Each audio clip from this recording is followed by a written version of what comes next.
बुजुर्ग कहते हैं पीढ़ियों से पीढ़ियों तक सांप अपनी दुश्मनी याद रखते हैं। ये कहानी है एक शक्तिशाली नागिन की जो अपनी भेष और आकार बदल सकती थी। उसका नाम सुकन्या है। वो कोई आम महिला नहीं थी बल्कि धूर्त महिला थी। लंबे समय से वो एक परिवार से बदला लेने के इंतजार में थी। वो पूर्णिमा का दिन था। जंगल काफी घने थे। संदीप और उसकी पत्नी बीच रात कार से जंगल के रास्ते से जा रहे थे। अचानक कुछ गड़बड़ी की वजह से उनकी गाड़ी रुक गई। वो गाड़ी से उतर आए।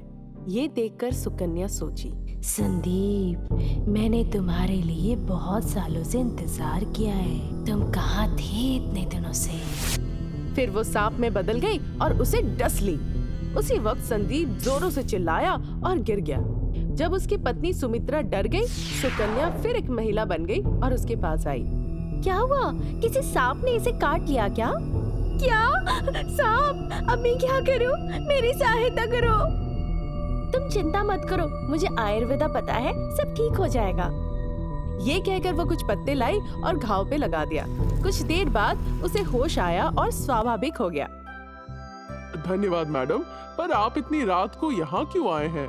क्या कर रही हैं यहाँ? मेरा कोई नहीं है, मैं अनाथ हूँ। मैं जंगल में ही रहती हूँ। ओ अच्छा, चिंता मत करो, ये लो। इसमें हमारा पता लिखा है। तुम्हें जब भी जरूरत हो हमारे पास आ जाना। ये कहकर वो कार वहाँ छोड़ के पैदल चले गए। फिर सुकन्या ने सोचा, मैं आऊंगी, मैं जरूर आऊंगी। मैंने अपने विष से नहीं मार के उसकी जान बचाई। क्यों? क्योंकि उसे एक बार में मारना नहीं है, मैं उसे तड़पा तड़पा के मारूंगी। दूसरे दिन सुकन्या सुमित्रा के घर गई, एक आम औरत के भेष में। सुमित्रा सुकन्या को देखकर बहुत खुश हुई। आओ आओ, मुझे बहुत खुशी हुई तुम्हें यहाँ देखकर। अंकल कैसे हैं?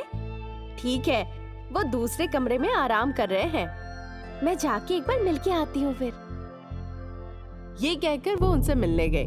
वो सो रहे थे उस वक्त। फिर सुकन्या चारों ओर देखी और संदीप के पास गई। क्योंकि वहाँ कोई नहीं था, सुकन्या सांप में बदल गई और बोली, बड़े निश्चिंत होके सो रहे हो। आज के बाद से तुम्हारी नींद छीन लूंगी। इस बीच संदीप जग गया और उसने सांप को देखा। सांप, सांप, बचाओ! सांप वहाँ से निकल के चला गया। फिर सुमित्रा वहाँ आई और फिर पूछी, क्या हुआ जी? बोलो क्या हुआ? वो सांप यहीं पे था, मुझे डसने के लिए आया था। कोई सांप नहीं है, डरो नहीं। वो लड़की जिसने हमें कल बचाया था आपको देखने आई है यहाँ।